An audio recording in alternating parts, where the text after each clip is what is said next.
ऐसे कैसे मेहनत करना छोड़ दूं मैं दोस्तों। अभी तो एक से एक हेल्पफुल वीडियोस लाना बाकी है, क्योंकि क्लास 11th वालों का इंग्लिश स्कोर का पेपर अभी बाकी है। नमस्ते दोस्तों, जोहार, मैं निमेश सर आप सभी का अभिषेक चक्रवर्ती यूट्यूब चैनल में हार्दिक स्वागत करता हूं। क्लास 11th के स्टूडेंट्स की डिमांड को देखते हुए 27 फरवरी को होने वाले इंग्लिश स्कोर के एग्जाम के लिए मॉडल सेट 2 लेकर आया हूं दोस्तों, जिसमें top 40 VVI exam related MCQ type questions है। इसको देखने के बाद आपके सारे डाउट्स क्लियर हो जाएंगे और आप लोग एकदम एग्जाम में तबाही मचा कर आएंगे। तो देर किस बात की, जल्दी से इस वीडियो को जमकर लाइक कीजिए और सारे दोस्तों भी जमकर शेयर करें। और जो भी बच्चे अभी तक इस चैनल से नहीं जुड़े, जल्दी से चैनल को सब्सक्राइब कर ले ताकि आगे की वीडियो की नोटिफिकेशन सबसे पहले आप तक पहुंचे। जैसे कि आप लोग देख सकते हैं ये मॉडल सेट 2 है और ये जो एग्जाम होने वाली है 1 घंटा की होने वाली है। कितने घंटा की होने वाली है? 1 घंटा की होने वाली है, जिसमें टॉप 40 MCQ टाइप क्वेश्चन होंगे। कुछ जनरल इंस्ट्रक्शन दिए गए जिसमें लिखा गया है कि total number of question is 40। जितने भी क्वेश्चन है दोस्तों एक एक मार्क्स करके होने वाले हैं और 4-4 ऑप्शन आपको मिलने वाले हैं। और स्टूडेंट से एक्सपेक्ट किया जाता है कि मोस्ट एप्रोप्रिएट आंसर यानी सबसे सटीक आंसर का चयन करेंगे और कोई भी रॉन्ग आंसर के लिए मार्क्स नहीं काटे जाएंगे। आशा करते हैं आप लोगों को जनरल इंस्ट्रक्शन समझ में आ गई। चलिए अब हम लोग एक एक करके क्वेश्चंस को सॉल्व करते हैं। तो इस मॉडल सेट में सबसे पहला ही क्वेश्चन पैसेज से स्टार्ट होने वाला है। तो read the passage given below and answer the questions from 1 to 5। नीचे दिए गए गद्यांश को पढ़िए, पैसेज को आराम से पढ़िए और 1 से लेकर जो है 5 तक के प्रश्नों के उत्तर दें। तो हम लोग डायरेक्ट क्वेश्चंस को पढ़ेंगे और डायरेक्ट पैसेज से हम लोग आंसर खोज निकालेंगे। तो पहला जो आप लोग क्वेश्चन देख सकते हैं क्या लिखा गया है, a teacher wins the heart of the students if he is dash. क्या बोला गया है? A teacher wins the heart of the students if he is dash. ठीक है, एक शिक्षक छात्रों के दिल को जीत लेता है यदि वह डैश है। क्या है दोस्तों? तो आप लोग इसका आंसर देख सकते हैं 4th लाइन में। ठीक है,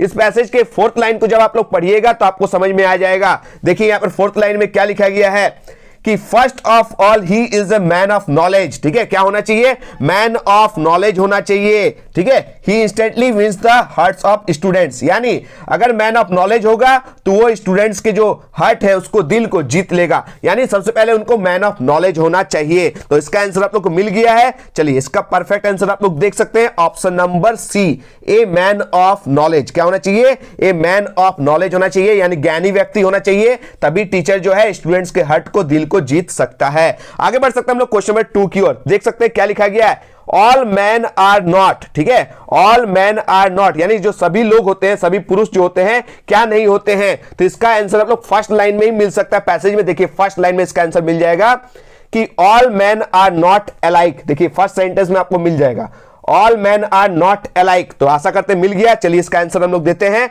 देखिए क्वेश्चन नंबर 2 का जो आंसर है क्या लिखना हम लोग को, all man are not alike. ठीक है, सभी जो पुरुष होते हैं एक समान नहीं होते, एक जैसे नहीं होते। चलिए क्वेश्चन नंबर 3 हम लोग देख सकते हैं क्या लिखा गया क्वेश्चन में कि टीचर शुड ओवरलुक। ठीक है, टीचर शुड ओवरलुक, ये जो क्वेश्चन है आपको मिल जाएगा 2nd पारा के 2nd लाइन में। देख सकते हैं 2nd पारा के 2nd लाइन में मिल गया। ठीक है, कि teacher should overlook minor errors, यहां पर लिखा हुआ ना 2nd पारा के 2nd लाइन में ही शुड मतलब टीचर शुड। ठीक है, ओवरलुक माइनर एरर्स। ठीक है, यानी शिक्षक को क्या नजरअंदाज करना चाहिए? तो उन्हें माइनर एरर्स को, छोटी मोटी त्रुटियों को नजरअंदाज करना चाहिए। यानी ऑप्शन जो ए है वो सटीक आंसर है। चलिए आगे बढ़ते हैं हम लोग क्वेश्चन नंबर 4 की ओर। क्वेश्चन 4 आप लोग देख सकते हैं कि ऑल टीचर्स आर नॉट, सभी शिक्षक क्या नहीं होते हैं। तो इसका आंसर आप लोग को फर्स्ट पैराग्राफ में ही मिल जाएगा 2nd लाइन में। देख सकते हैं कि all teachers are not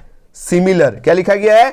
all teachers are not similar. ठीक है, मिल गया ना। चलिए इसका आंसर हम लोग खोज लिए। चलिए इसका सटीक आंसर देते हैं क्वेश्चन नंबर 4 में, all teachers are not similar, यानी option number A is the correct answer. चलिए क्वेश्चन नंबर 5 देखते हैं। पैसेज का आखिरी क्वेश्चन है कि a teacher should be dash. ठीक है, एक शिक्षक को कैसा होना चाहिए। तो इसका जो हम लोग जो है 2nd पारा के 1st लाइन में इसका आंसर हम लोग खोज लेंगे। ए टीचर शुड बी, देखिए यहां पर मिल जाएगा ए टीचर शुड बी। देखिए टीचर को कैसा कैसा होना चाहिए, एफेक्शनेट होना चाहिए, हेल्पफुल होना चाहिए, इम्पार्शियल होना चाहिए, केयरिंग होना चाहिए और लार्ज हार्टेड होना चाहिए। चलिए ऑप्शन को हम लोग देख सकते हैं क्या लिखा गया है।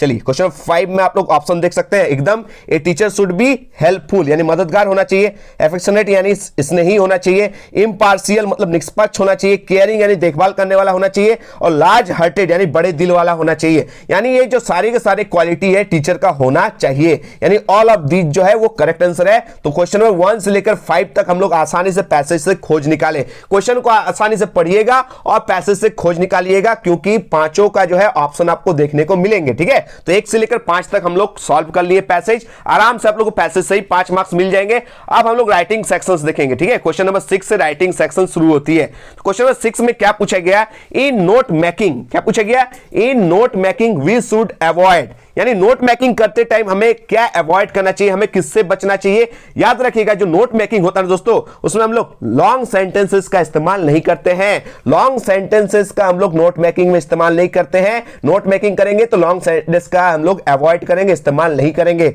सर एब्रीविएशंस का मतलब क्या होता है, एब्रीविएशंस मैंने बता देते हैं। ठीक है, शॉर्ट फॉर्म में। ठीक है, जैसे गुड मॉर्निंग लिखते हैं ना, तो आप लोग क्या लिखते हैं शॉर्ट में, गुड मॉर्निंग MRNG, इस तरह लिखते हैं ना शॉर्ट में, तो इसी को एब्रीविएशंस बोलते हैं। ठीक है, याद रखिएगा एब्रीविएशंस, एजुकेशन को हम लोग EDU डॉट दे देंगे तो ऐसा एजुकेशन हो जाएगा, इस तरह का एब्रीविएशंस बोलते हैं। ठीक है, तो सेट 1 में पूछा गया था कि एब्रीविएशंस का हम लोग स्वतंत्र रूप से एकदम फ्रीली यूज कहां करते हैं, तो हम लोग नोट मेकिंग में करते हैं। सेट 1 में क्वेश्चन पूछा गया था ना कि एब्रीविएशंस का इस्तेमाल हम लोग कहां करते हैं, स्वतंत्र रूप से एकदम फ्रीली यूज करते हैं नोट मेकिंग बनाते टाइम। ठीक है, चलिए आगे बढ़ते हैं हम लोग क्वेश्चन नंबर 7 की ओर। क्वेश्चन 7 आप लोग देख सकते हैं क्या पूछा गया है, a summary should not exceed dash of the length of the original text. ठीक है, मान लीजिए एक समरी दिया गया है, एक पैसेज। ठीक है, एक पैसेज है, तो ये जो पैसेज है 240 वर्ड्स का, कितना पैसेज है, 240 वर्ड्स का एक पैसेज दिया गया है। आपको उस पैसेज से समरी बनाना है। क्या बनाना है, समरी। तो पूरा पैसेज तो नहीं छापना है। ठीक है, उनका मेन पॉइंट्स को आराम से बना के लिखना है। तो याद रखिएगा जो पैसेज का जो समरी बनाइएगा ना, तो 1/3 कितना होना चाहिए, 1/3, यानी ऑप्शन जो बी है वो करेक्ट आंसर है। यानी 1/3 मतलब 240 वर्ड का पैसेज है, तो 3 से डिवाइड देना है, तो कितना हो जाएगा 80 वर्ड्स। यानी पैसेज को हमको लिखना है समरी 80 वर्ड्स का। ठीक है, आप लोग समझ गए कि पैसेज तो 240 वर्ड्स का है, हमको समरी लिखना है 80 वर्ड्स का, यानी 1/3 लिखना है। ऑप्शन जो बी है 1/3 is the correct answer. So question में 8 आप लोग देख सकते हैं क्या पूछा गया, लेटेस्ट टू द एडिटर। ठीक है, letters to the editor generally starts with dash. जब भी हम लोग लेटेस्ट टू द एडिटर लिखते हैं, संपादक को पत्र लिखते हैं, तो उसकी शुरुआत कैसे करते हैं, यानी स्टार्ट्स कैसे करते हैं। ठीक है, तो जब भी लेटर टू द एडिटर जो है ना, एक फॉर्मल लेटर है। क्या है, एक फॉर्मल लेटर है, औपचारिक पत्र है। और औपचारिक पत्र पूछे या फिर लेटेस्ट टू द एडिटर पूछे, इसकी शुरुआत हम लोग सेंडर्स एड्रेस के साथ करते हैं। किससे करते हैं, सेंडर्स एड्रेस के साथ करते हैं। याद रखिएगा किससे करते हैं, सेंडर्स एड्रेस से करते हैं। लेटर टू द एडिटर की भी स्टार्ट हम लोग सेंडर्स एड्रेस से करते हैं, और फॉर्मल लेटर का भी शुरुआत हम लोग सेंडर्स एड्रेस के साथ करते हैं। चलिए आगे बढ़ते हैं हम लोग क्वेश्चन नंबर 9 की ओर। क्वेश्चन 9 आप लोग देख सकते हैं क्या पूछा गया, in a formal letter to the editor the complimentary close should be dash. ठीक है, जब भी हम लोग फॉर्मल लेटर लिखते हैं, खासकर लेटर टू द एडिटर लिखते हैं, संपादक को जो पत्र लिखते हैं, उसका जो समापन है कंप्लीमेंट्री क्लोज हम लोग कैसे करते हैं। देखिए कंप्लीमेंट्री क्लोज जैसे हम लोग करते हैं ना, योर्स ट्रूली, योर्स लविंग, तो क्या लिखते हैं, तो ये एक याद रखिएगा लविंग नहीं होगा, क्योंकि ये इनफॉर्मल लेटर नहीं है, ये औपचारिक पत्र है, तो हम लोग लिखते हैं योर्स ट्रूली। ठीक है, yours truly is the correct answer. ध्यान से स्पेलिंग को देख लीजिए, क्योंकि क्लास 11th में ये क्वेश्चन पूछा जाएगा और आपको ना फंसाया जाएगा। किस तरह करके, YOUR' दे देगा योर्स ट्रूली, ट्रूली का स्पेलिंग गलत दे देगा TRUELY। तो ट्रूली और योर्स का स्पेलिंग को आसानी से देख लीजिए, समझ लीजिए, क्योंकि चारों ऑप्शन जब आपको yours truly, yours truly, yours truly एक से एक स्टाइल में देगा, तो आप लोग को यही वाला टिक करना है, इसको अच्छे से याद कर लीजिए। ठीक है, चलिए आगे बढ़ते हैं हम लोग।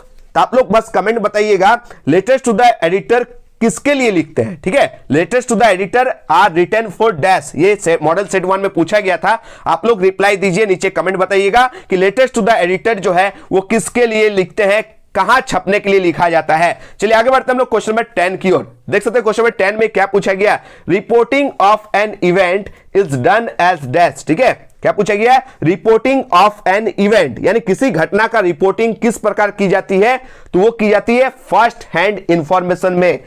याद रखिएगा, फर्स्ट हैंड इंफॉर्मेशन में ऑप्शन जो ए है वो करेक्ट आंसर है। ठीक है, रिपोर्ट राइटिंग में फर्स्ट पर्सन का इस्तेमाल किया जाता है। याद रखिएगा, रिपोर्ट राइटिंग जब भी लिखिएगा, अगर आपसे क्वेश्चन पूछा जाए कि रिपोर्ट राइटिंग लिखते समय किसमें लिखा जाता है, फर्स्ट पर्सन या सेकंड पर्सन या थर्ड पर्सन, तो आप लोग लिख कर आइएगा फर्स्ट पर्सन में लिखा जाता है। ठीक है, और रिपोर्ट में इवेंट को कैसे लिखा जाता है, फर्स्ट हैंड इंफॉर्मेशन में। ठीक है, तो option A is the correct answer. चलिए आगे बढ़ते हैं हम लोग क्वेश्चन नंबर 11 की ओर। क्या पूछा गया, the report is always written in dash. ये जो रिपोर्ट राइटिंग है ना दोस्तों, रिपोर्ट जो है ना वो हमेशा किसमें लिखी जाती है, वो सीक्वेंशियल मैनर में लिखी जाती है। ऑप्शन जो ए है वो करेक्ट आंसर है, क्रमबद्ध तरीके से। ठीक है, मान लीजिए घटना घटी, कब घटी, कैसे घटी, इस तरह करके जो है आप याद रखिएगा, क्रमबद्ध तरीके से लिखा जाना चाहिए, एकदम सीक्वेंशियल मैनर में लिखा जाना चाहिए रिपोर्ट। ठीक है, आगे बढ़ते हैं हम लोग क्वेश्चन नंबर 12। ठीक है, और एक चीज याद रखिएगा, रिपोर्ट राइटिंग में पर्सनल कमेंट्स नहीं लिखा जाता है। ठीक है, रिपोर्ट राइटिंग में पर्सनल कमेंट्स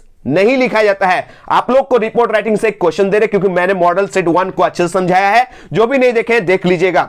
चलिए आप लोग बताइए, in report writing narration of the event is always written in dash. यानी रिपोर्ट लेखन में घटना का जो विवरण है, घटना का जो वर्णन है, हमेशा किस फॉर्म में किया जाता है, प्रेजेंट फॉर्म में या फिर इमीडिएट पास्ट फॉर्म में या फिर सिंपल फ्यूचर फॉर्म में या फिर प्रेजेंट कंटिन्यूअस फॉर्म में। आप लोग कमेंट में आंसर को बताइएगा। ठीक है, चलिए आगे बढ़ते हैं हम लोग क्वेश्चन नंबर 12 की ओर। क्या पूछा गया क्वेश्चन नंबर 12 में कि आर्टिकल इज द डैश। ये जो आर्टिकल होता है, आर्टिकल राइटिंग, वो कैसा होता है, शॉर्ट होता है या लॉन्ग होता है, ये होता है लॉन्ग पीस ऑफ राइटिंग। याद रखिएगा, आर्टिकल राइटिंग क्या होता है, लॉन्ग पीस ऑफ राइटिंग होता है। याद रखिएगा, ठीक है, आर्टिकल जो होता है वो लॉन्ग पीस ऑफ राइटिंग होता है। ऑप्शन जो बी है वो करेक्ट आंसर है। ठीक है, चलिए आगे बढ़ते हैं हम लोग क्वेश्चन 13 की ओर।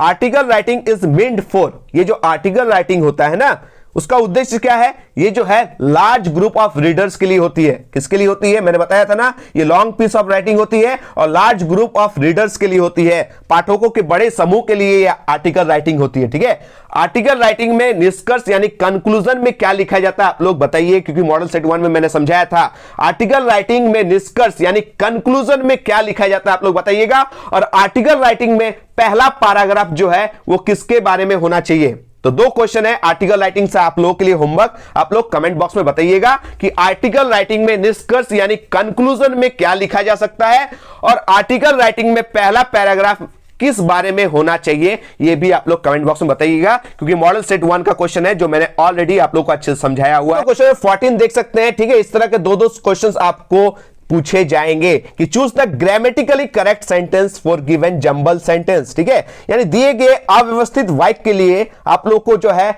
ग्रामेटिकली करेक्ट होना चाहिए, यानी व्याकरण रूप से आपका सही होना चाहिए। ठीक है, देखिए कैसे टुकड़ों टुकड़ों में दिया गया है, आपको सजा के एक करेक्ट सेंस वाला सेंटेंस बनाना है जो ग्रामेटिकली करेक्ट होना चाहिए। तो हमको सजाना है, तो सजाएंगे सबसे पहले माई लेंगे, उसके बाद ग्रैंड मदर लेंगे। ठीक है, पहले क्या लेंगे, माई ग्रैंड मदर, उसके बाद लिखेंगे एंड, उसके बाद लिखे एंड, आई, उसके बाद आई, उसके बाद दोनों दो है तो वाज नहीं लगेगा, क्या लगेगा, वेल लगेगा, उसके बाद गुड फ्रेंड्स। ये जो है सबसे सटीक है, ग्रामेटिकली करेक्ट है। ठीक है, आप सही पता है ये जो क्वेश्चन है दोस्तों, ये जो क्वेश्चन है कहां से उठाया गया, आप ही लोगों के जो टेक्स्ट बुक है उसी से उठाया गया है। ठीक है, the portrait of A lady से उठाया गया है, जिसके राइटर खुशवंत सिंह है। उसे बताया गया मेरी दादी और मैं अच्छे दोस्त थे, my grand mother and I were good friends. Option जो ए है वो करेक्ट आंसर। ठीक है, तो सर ऑप्शन डी देखिए, यहां पर जो है my grand mother and I were friends good हो गया, गुड फ्रेंड्स क्या हो गया, फ्रेंड्स गुड, तो ये भी गलत है। ठीक है, इसमें माई ग्रैंड मदर और आई दोनों सट गया,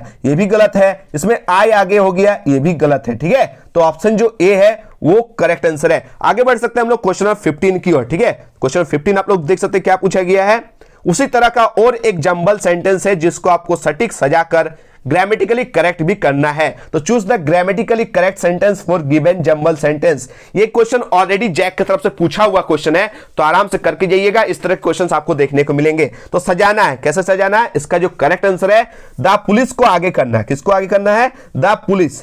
ये ऑप्शन जो ए आप देख सकते हैं, द पुलिस, उसके बाद कॉट 2 thieves yesterday, ये सबसे सटीक है। ठीक है, पुलिस ने कल 2 चोरों को पकड़ा, पुलिस ने कल 2 चोरों को पकड़ा, the police caught 2 thieves yesterday, ये करेक्ट आंसर है। ठीक है, ये जो है ऑप्शन जो ए है वो करेक्ट आंसर। इस तरह करके आपको सटीक करना है, जंबल सेंटेंस बनाना है, ठीक है। इसको आराम से एकदम ग्रामेटिकली करेक्ट करना है। बाकी जो है आप लोग देख सकते हैं ये सब सेंटेंस जो है सूटेबल नहीं है, गलत है, ठीक है। तो ऑप्शन जो ए है वो करेक्ट आंसर है। चलिए आगे बढ़ते हैं हम लोग क्वेश्चन नंबर 16 की ओर। क्वेश्चन नंबर 16 आप लोग देख सकते हैं क्या पूछा गया, 2 and 2 - 4, ठीक है। आप लोग सोचिएगा यहां 2 है और यहां 2 है तो हम लोग आर लगा देते हैं या फिर वेर लगा देते हैं। ऐसा गलती नहीं करना है, ये एक सिंगुलर यूनिट की तरह काम करते हैं, ठीक है। 2 और 2 4 होते हैं तो 2 and 2 is 4। सर अगर इज ना मिले तो मेक्स लिखिएगा, MEKES, ठीक है। 2 and 2 मेक्स 4। इसी तरह आपको सेट 1 में क्वेश्चन पूछा गया था, ब्रेड एंड बटर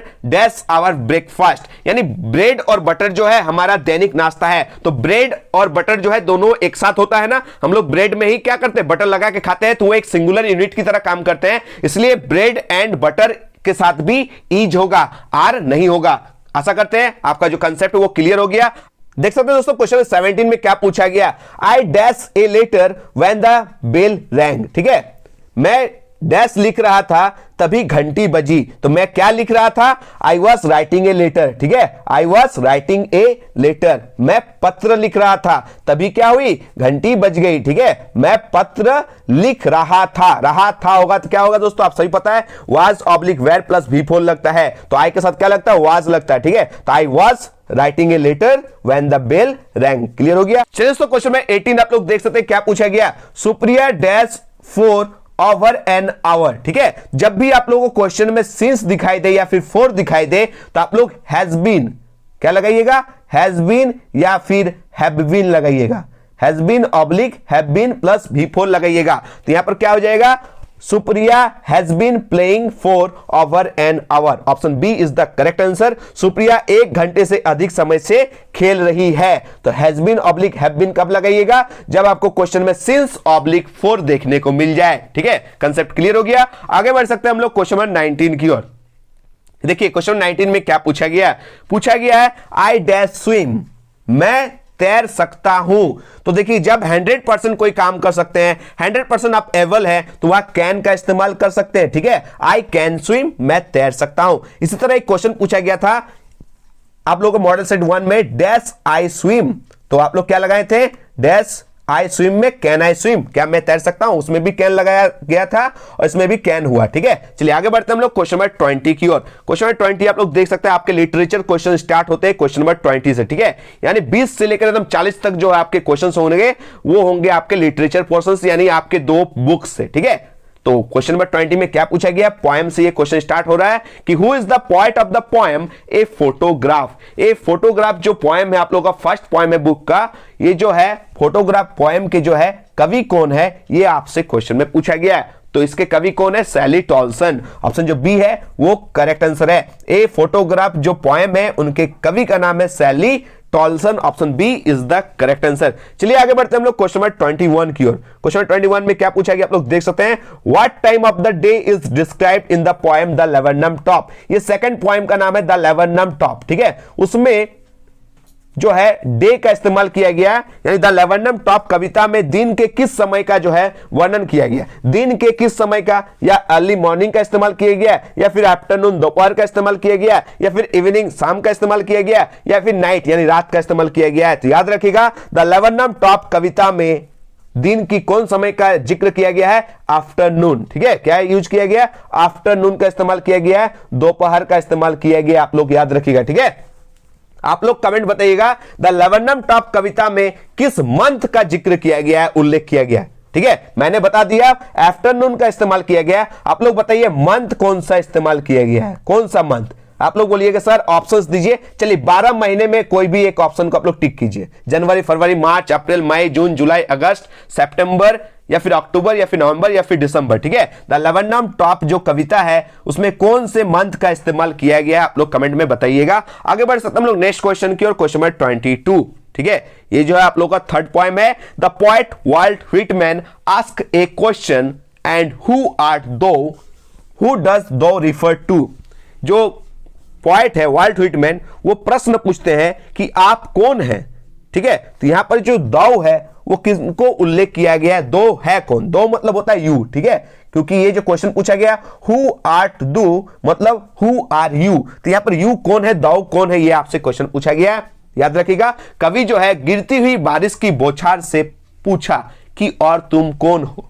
याद रखिएगा, किससे पूछा था, गिरती हुई बौछार से यानी सावर से पूछा था, यानी रेन से पूछा था। तो ऑप्शन जो डी है वो करेक्ट आंसर है, ठीक है। यहां पर दो कौन है, द सावर या फिर रेन, ठीक है। और सबसे विचित्र बात याद रखिएगा, ये गिरती हुई जो बारिश की बौछार है, उन्होंने कवि के क्वेश्चन का रिप्लाई दिया, आंसर दिया, I am the poem of the earth. क्या रिप्लाई दिया, I am the poem of the earth, मैं धरती की कविता हूं। याद रखिएगा, एक मॉडल सेट 1 में आपसे क्वेश्चन में पूछा गया था, ये इस कविता में किसको पर्सनिफाइड किया गया है, यानी इस पोएम में किसको पर्सनिफाइड किया गया है। तो आप सभी पता है किसको पर्सनिफाइड किया गया, आप लोग कमेंट में आंसर दीजिएगा, ठीक है। आगे बढ़ सकते हैं हम लोग क्वेश्चन नंबर 23 की ओर। क्वेश्चन नंबर 23 आप लोग देख सकते हैं क्या पूछा गया है, hello and heaven could not be found dash, ठीक है।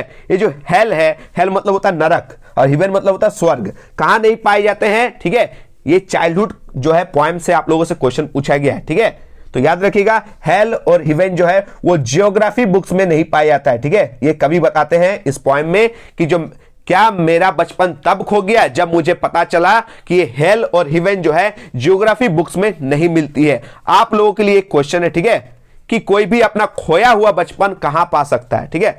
अपना खोया हुआ बचपन जो है वो कहां पाया जा सकता है, क्योंकि मॉडल सेट 1 में क्वेश्चन था कि कोई अपना खोया हुआ बचपन जो है कहां पा सकता है, आप लोग आंसर दीजिएगा, ठीक है। और इस चाइल्डहुड जो पोएम है, इसके पोएट का नाम भी आप लोग बताना है, ठीक है। चलिए आगे बढ़ेंगे हम लोग क्वेश्चन नंबर 24 की ओर। क्वेश्चन नंबर 24 आप लोग देख सकते हैं क्या पूछा गया, the father is ready to dash, ठीक है। The father is ready to dash, ठीक है, यानी जो पिता है क्या करने के लिए तैयार है, तो पिता जो है अपने बेटे को माफ करने के लिए तैयार है। ऑप्शन जो बी है वो करेक्ट आंसर है, ठीक है। ये जो क्वेश्चन है याद रखिएगा, ये आप लोगों का लास्ट पोएम से ये क्वेश्चन पूछा गया है। किससे पूछा गया, लास्ट जो पोएम है उससे ये क्वेश्चन पूछा गया है। और लास्ट पोएम का नाम आप सही पता है, फादर टू सन, ठीक है। तो याद रखिएगा, यहां पर पिता जो है अपने बेटे को माफ करने के लिए तैयार है, पिता उसे माफ करने के लिए तैयार है, ठीक है। एक क्वेश्चन पूछा गया था कि फादर टू सन कविता के अनुसार कौन अजनबी की तरह यानी स्ट्रेंजर्स की तरह एक ही कमरे में रहते हैं, बात नहीं करते हैं। तो याद रखिएगा कौन, बाप और बेटा, ठीक है, यानी पिता और पुत्र, फादर एंड सन, ठीक है। चलिए दोस्तों क्वेश्चन नंबर 25 आप लोग देख सकते हैं क्या पूछा गया है, why did the grandmother not accompany the author to his school in the city, यानी ये जो दादी है ऑथर के साथ जो है सिटी के स्कूल में क्यों नहीं साथ जाती थी। देखिए, जब दादी और लेखक यानी खुशवंत सिंह गांव में साथ साथ रहते थे ना, तो वो लोग स्कूल साथ जाया करते थे, क्योंकि स्कूल के जस्ट बगल में जो है टेंपल यानी मंदिर अटैच था। तो वो था गांव का बात, ठीक है, क्योंकि आप लोगों के मॉडल सेट 1 में क्वेश्चन पूछा गया था कि दादी और लेखक साथ साथ स्कूल क्यों जाया करते थे, वो गांव वाली बात थी। जब विलेज में रहते थे तो विलेज में गांव में जो है स्कूल मंदिर के साथ अटैच था, इसलिए दोनों साथ साथ स्कूल जाया करते थे। लेकिन यहां पे जो क्वेश्चन पूछा गया है ये सिटी का क्वेश्चन पूछा गया है कि सिटी में लेखक और दादी साथ स्कूल क्यों नहीं जाया करती थी। तो ये इसलिए नहीं जाया करती थी क्योंकि जो लेखक है वो मोटर बस से अब स्कूल जाता है, शहर में मोटर बस से स्कूल जाता है लेखक, इसीलिए जो है दादी के साथ वो स्कूल साथ नहीं जाते थे। आगे बढ़ सकते हैं लोग नेक्स्ट क्वेश्चन की ओर। क्वेश्चन नंबर 26 क्या पूछा गया आप लोग देख सकते हैं। क्वेश्चन में पूछा गया है कि where did the author spend his childhood, ये जो लेखक है खुशवंत सिंह जो है अपना चाइल्डहुड जो है कहां बिताया था, ठीक है। तो अपना जो बचपन है वो कहां बिताया था, अपने दादी के साथ बिताया था। कहां बिताया था, अपने दादी के साथ बिताया था, गांव में। तो इसका जो करेक्ट आंसर क्या हो जाएगा, in the village with his grand mother. Option जो डी है वो करेक्ट आंसर है, गांव में अपने दादी के साथ जो है जो ऑथर है खुशवंत सिंह अपना चाइल्डहुड स्पेंड किया था, बिताया था, ठीक है। आगे बढ़ सकते हैं हम लोग क्वेश्चन नंबर 27 की ओर। क्या पूछा गया आप लोग देख सकते हैं कि who accompanied the writer in his round the world voyage, ठीक है। ये याद रखिएगा, ये जो चैप्टर 1 से क्वेश्चन ये भी मैंने ऑलरेडी आप लोगों को अच्छे से समझा दिया है, टॉप 20 क्वेश्चंस आप लोगों को प्रोवाइड कर दिए हैं। और ये भी जो है क्वेश्चन नंबर 27 चैप्टर 2 से पूछा गया। कल ही मैंने टॉप 25 इस चैप्टर के वीडियोस अपलोड किया है, एमसीक्यू देख लीजिएगा, ठीक है। तो यहां पे जो क्वेश्चन नंबर 27 में पूछा गया है कि who accompanied the writer in his round the world voyage, ठीक है, यानी विश्व भ्रमण करने के लिए लेखक के साथ जो है कौन कौन गए थे, ठीक है। यानी विश्व भ्रमण करने के लिए बोट से पूरा समुद्री यात्रा करने के लिए लेखक के साथ कौन कौन गए थे, तो याद रखिएगा ऑल ऑफ देम, इनमें से सभी, ठीक है। हिज डॉटर सुजैन, उनका जो बेटी है सुजैन जो 7 साल की थी वो भी गई थी। हिज वाइफ मैरी लेखक की पत्नी जो है मैरी वो भी साथ गई थी। हिज सन जोनाथन या फिर जॉन जो 6 साल का था वो भी गया था। और लेखक जो खुद राइटर जो है वो 37 इयर्स ओल्ड बिजनेसमैन थे, यानी सब गए थे। ठीक है, चलिए आगे बढ़ो। नेक्स्ट क्वेश्चन पे हम लोग बढ़ सकते हैं। क्वेश्चन नंबर 28 क्या पूछा गया? 200 years ago the world voyage was made by dash, यानी 200 वर्ष पहले विश्व यात्रा, यानी विश्व यात्रा समुद्री मार्ग से जो है पूरा समुद्र में कौन किया था, किनके द्वारा किया गया था? वो कैप्टन जेम्स कुक के द्वारा किया गया था। 200 साल पहले जो वर्ल्ड वॉयज है समुद्री यात्रा वो कैप्टन जेम्स कुक के द्वारा किया गया था। आप लोग बताइएगा कमेंट में कि जो लेखक जो है वो समुद्री यात्रा कौन से बोट से किए थे, उस स्पेशल बोट का नाम क्या है। ठीक है, कल ही मैंने बताया था उस स्पेशल बोट का नाम क्या है, और इस जो स्पेशल बोट है उसकी लेंथ यानी लंबाई कितनी है और वेट यानी वजन कितनी है, आप लोग कमेंट में जरूर बताइएगा। आगे बढ़ सकते हैं हम लोग क्वेश्चन नंबर 29 की ओर। क्या पूछा गया है कि who discovered kings Tut's Tom. ठीक है, यानी जो किंग टूट जो है उनकी कब्र की खोज किसने किया था? हु डिस्कवर्ड, किसने खोज किया था। ठीक है, तो ये किया था हावर्ड कार्टर ने। किनके द्वारा किया गया था? हावर्ड कार्टर के द्वारा, जो एक ब्रिटिश आर्कियोलॉजिस्ट थे, वो जो है किंग टूट के जो मकबरे की खोज की थी। ठीक है, आगे बढ़ सकते हैं नेक्स्ट क्वेश्चन की ओर। क्वेश्चन नंबर 30 क्या पूछा गया है? Who discovered kings Tut's tomb in 1922, यानी जो किंग टूट का जो टॉम है, मकबरा है, ठीक है, कब्र है, उनकी खोज 1922 में किनके द्वारा किया गया था? हावर्ड कार्टर के द्वारा। तो यहां से इस चैप्टर से 2 बेसिक क्वेश्चन पूछा जाता है कि किसने किया था? हावर्ड कार्टर ने किया था।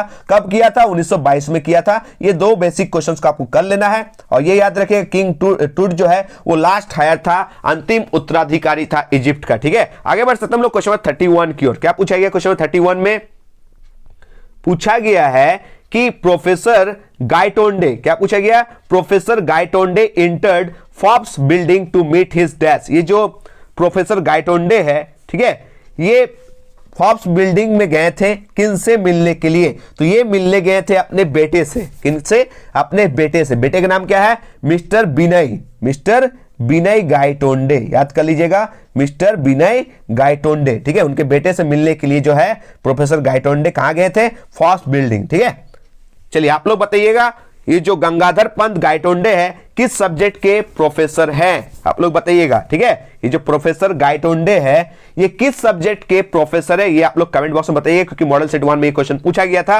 आगे बढ़ सकते हैं हम लोग क्वेश्चन नंबर 32 की ओर। क्या पूछा गया क्वेश्चन 32 में? होर is situated on the shore of dash. ये जो होर है ये किसके तट पर स्थित है? ये लेक मानसरोवर के तट पर स्थित है। ठीक है, ये लेक मानसरोवर के तट पर स्थित है। ठीक है, आगे बढ़ सकते हम लोग क्वेश्चन नंबर 33 की ओर। क्या पूछा गया क्वेश्चन 33 में? बहुत ही इंपॉर्टेंट क्वेश्चन है, ये जैक की तरफ से ऑलरेडी से पूछा हुआ क्वेश्चन है कि the author begins the description of his journey to silk road from a place called dash. ठीक है, ये जो लेखक सिल्क रोड की अपनी यात्रा का वर्णन किस स्थान से शुरू करता है? तो ये स्टार्ट करता है राबू से। कहां से? राबू, RABU, ये जो है करेक्ट आंसर। ठीक है, तो सर ये कोरा क्या है? कोरा क्या है दोस्तों? Kora means the holy pilgrimage the Mount Kailash. ठीक है, कोरा का अर्थ है कैलाश पर्वत की पवित्र तीर्थ यात्रा। ठीक है, याद रखिएगा ये पवित्र तीर्थ यात्रा को हम लोग कोरा कहते हैं। और आप लोगों से क्वेश्चन पूछा गया था ना, कोरा को पूरा करने के लिए लेखक कहां गए थे? तो माउंट कैलाश गए थे। ठीक है, चलिए आगे बढ़ते हम लोग नेक्स्ट क्वेश्चन की ओर। Question number 34, where did Mrs Darling live. ये जो मिस्टर डॉलिंग है वो कहां रहती है? ठीक है, ये आपसे क्वेश्चन पूछा गया है कि मिसेस डॉलिंग कहां रहती थी। ये चैप्टर एड्रेस से पूछा गया। ठीक है, तो एड्रेस जो चैप्टर यहां से पूछा गया, तो एड्रेस तो क्वेश्चन पूछेगा ही पूछेगा। तो किसका एड्रेस पूछेगा? मिसेस डॉलिंग का एड्रेस पूछेगा। तो मिसेस डॉलिंग किस एड्रेस पे रहती थी? ठीक है, उनके पता क्या था? उनका पता था एट हाउस नंबर 46 इन मार्कोनी स्ट्रीट। ऑप्शन जो सी है वो करेक्ट आंसर है, एट हाउस नंबर 46 इन मार्कोनी स्ट्रीट। आप बताइएगा यहां जो लेखिका है कितनी बार गई थी? मिसेस डॉलिंग के जो इस एड्रेस पे लेखिका कितनी बार गई थी? ये मॉडल सेट 1 में आपसे क्वेश्चन पूछा गया, आप लोग कमेंट में जरूर बताइएगा। आगे बढ़ सकते हैं हम लोग क्वेश्चन नंबर 35 की ओर। ठीक है, बहुत ही इंपॉर्टेंट क्वेश्चन है। Who was John Barrow. John Barrow जो है वो कौन थे? तो वो एक फार्मर थे। कौन थे? एक फार्मर थे। आप सही पता है, एक फार्मर थे। और आप सही पता है वो द व्हाइट हॉर्स के असली मालिक भी थे। ठीक है, ऑनर भी थे। व्हाइट हॉर्स के असली मालिक कौन थे? जॉन बैरो थे। ठीक है, चलिए आगे बढ़ते हम लोग नेक्स्ट क्वेश्चन की ओर। क्वेश्चन नंबर 36 क्या पूछा गया क्वेश्चन 36 में कि where did Aram and Mourad hide the stolen white horse. ये अरम और मुराद जो है ये व्हाइट हॉर्स को कहां छिपा कर रखते थे? तो वो एक वाइनयार्ड में रखते थे, इन ए डिजर्टेड वाइनयार्ड। ऑप्शन जो बी है वो करेक्ट आंसर है, इन ए डिजर्टेड वाइनयार्ड, एक सुनसान अंगूर के बाग में। ठीक है, आप याद कर लीजिएगा, अरम जो है इस स्टोरी के नरेटर है जो कहानी को सुनाते हैं, और मुराद उसका चचेरा भाई है, ठीक है, कजन है। ठीक है, तो अरम जो है वो कितना साल का है, मुराद कितना साल का है? तो अरम याद रखिएगा 9 साल का है, और मुराद जो है वो चचेरा भाई है 13 साल का है। ठीक है, आगे बढ़ सकते हैं लोग नेक्स्ट क्वेश्चन की ओर। क्वेश्चन नंबर 37 क्या पूछा गया है कि the name of Mrs Pearson husband is dash. Mrs Pearson जो है उनके पति का नाम क्या है? तो उनके पति का नाम है क्या? George Pearson. ठीक है, क्या नाम था? ऑप्शन जो डी है वो करेक्ट आंसर है, जॉर्ज पियर्सन। आप लोग बताइएगा ये जो मिसेस पियर्सन है उनके बेटे का नाम क्या है और उनकी बेटी का नाम क्या है? कमेंट में जरूर बताइएगा। ये जो क्वेश्चन है आप लोग के चैप्टर 5 मदर्स डे से पूछा गया। ठीक है, किससे पूछा गया? मदर्स डे से। चलिए आगे बढ़ते हैं हम लोग नेक्स्ट क्वेश्चन की ओर। क्वेश्चन नंबर 38 देख सकते हैं। क्वेश्चन नंबर 38 में क्या पूछा गया? What made doctor Manson horrify at the birth of the child. ठीक है, ये जो क्वेश्चन आप सही पता है बर्थ चैप्टर से पूछा गया, जिसके जो राइटर है एजे क्रोनिन है। यहां पे क्वेश्चन पूछा गया कि बच्चे के जन्म पर डॉक्टर मैनसन किस बात से भयभीत हो गए थे? तो जो बच्चा था ना वो लाइफलेस था। कैसा था? लाइफलेस था। ठीक है, यानी बेजान था। ठीक है, उसमें बाद में जान लाया गया। किनके द्वारा? डॉक्टर मैनसन के द्वारा। तो ऑप्शन जो बी है वो करेक्ट आंसर है। क्वेश्चन की ओर बढ़ते हैं। क्वेश्चन नंबर 39 क्या पूछा गया? The author the tale of melon city is dash. ये जो the tale of melon city जो पोएम है ना, उसके पोएट यानी कौन है, ऑथर कौन है, ये आपसे क्वेश्चन में पूछा गया है। तो आप सही पता है ये है विक्रम सेठ। ऑप्शन जो ए है वो करेक्ट आंसर है। आप लोगों से क्वेश्चन पूछा जा सकता है the tale of melon city जो पोएम है वो किससे ली गई है? वो मैपिंग से ली गई है। किससे ली गई है? मैपिंग्स, MAPPINGS, मैपिंग से लिया गया है, जो 1981 में पब्लिश हुई थी, प्रकाशित हुई थी। याद कर लीजिएगा। और आपसे क्वेश्चन पूछा जा सकता है कि the tale of melon city के अनुसार आखिरकार किसे फांसी दी गई थी? ये मॉडल सेट 1 में पूछा गया है। ठीक है, आप लोग आंसर दीजिएगा। The tale of melon city जो पोएम है उसके अनुसार आखिरकार किसे फांसी दी गई थी? आप लोग रिप्लाई दीजिएगा, कमेंट दीजिएगा। ठीक है, चलिए आज का लास्ट और अंतिम क्वेश्चन देख सकते हैं। क्वेश्चन नंबर 40 क्या पूछा गया है कि which of the following is written by Vikram Seth. इस तरह क्वेश्चन दिया जाएगा कि विक्रम सेठ के द्वारा क्या चीज लिखा गया है? तो आप सही पता है the tale of melon city लिखा गया है। ठीक है, क्या लिखा गया है? The tale of melon city लिखा गया है विक्रम सेठ के द्वारा। आप लोग बताइएगा ये फोटोग्राफ पोएम किनके द्वारा लिखा गया है? द लेबनम टॉप के पोएट यानी कवि कौन है? चाइल्डहुड पोएम के कवि कौन है? ये आप लोग कमेंट बॉक्स में जरूर बताइएगा। ये था दोस्तों मॉडल सेट के टॉप 40 एमसीक्यू क्वेश्चन। आशा करते हैं आप लोगों के लिए बहुत अच्छा है। आप लोग इसको देखिएगा, बहुत सारे क्वेश्चन यहां से मैच करेंगे। तो ताबड़तोड़ तैयारी स्टार्ट कर दीजिए इस चैनल के साथ, क्योंकि अब हम लगातार जो है इंग्लिश कोर के वीडियोस अपलोड करने वाले हैं। तो जल्दी से जो भी बच्चे अभी तक नहीं जुड़े चैनल को सब्सक्राइब कर लीजिए, और इस वीडियो को झारखंड के कोना कोना तक आप लोगों का फर्ज है आप लोग पहुंचाइए, क्योंकि इंग्लिश कोर का जो है डर जो है अब खत्म होने वाला है, क्योंकि मैं अब लगातार आप लोगों के बीच आने वाला हूं और लगातार एक से एक हेल्पफुल वीडियोस प्रोवाइड करने वाला हूं। तो मिलते हैं दोस्तों एक नए वीडियो के साथ। धन्यवाद, जय हिंद, वंदे मातरम।